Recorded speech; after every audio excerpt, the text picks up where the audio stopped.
Hey everybody, Marcel here at Tyger Auto, and today if you're a 4Runner owner, then I've got a treat for you.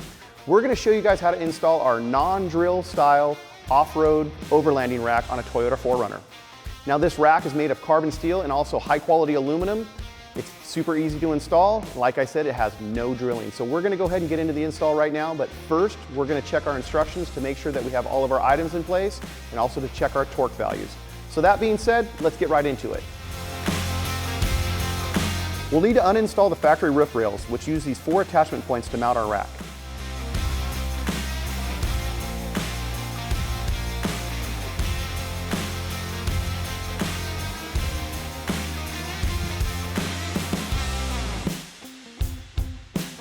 Also, we'll need to clean out the rain gutter before we get started.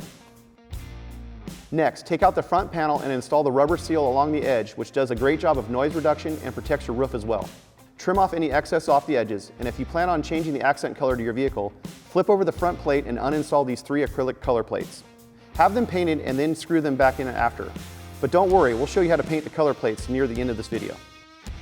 After that, assemble the 4 main panels together, starting with attaching the side panels to the front and then attach the rear panel to finish it off.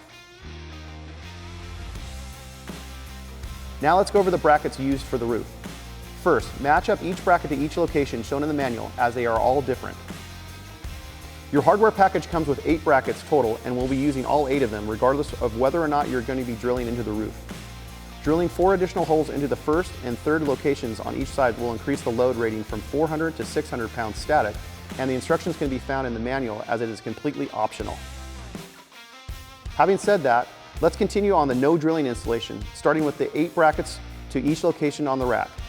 For the first and third location, apply the foam seal to the bottom surface. Then apply the seals and spacers to each factory mounting holes.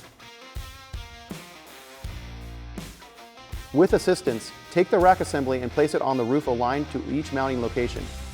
Now install the hardware, but don't tighten it until after we make the final adjustments, which we'll get to later.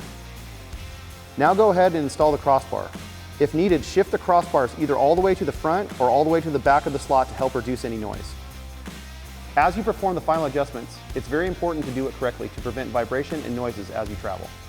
First, level and align the roof so it sits straight and square to the roof. Then tighten all of the hardware except the bolts connecting to the front plate.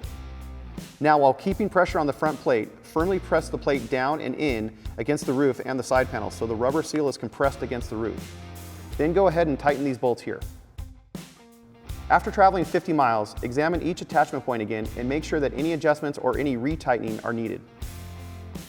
Finish things off by installing the 4 handlebars to grab onto when you need to reach for your payload. Last but not least, this rack comes with optional accessories. If needed, install these eye bolts for all of your tie-down needs. Add these accessory brackets for extra real estate to mount your light pods or any other items. And now I'm going to show you how to paint these acrylic color plates that will spice up the look of this rack. Note that the color plates are already dyed in black and are red on one side. We decided that we'd like to keep the red side, so we went ahead and painted over the black side. We have here the paint that we've matched to the color code of this vehicle, and also we have a type of Adhesion Promoter used to prime the acrylic surface.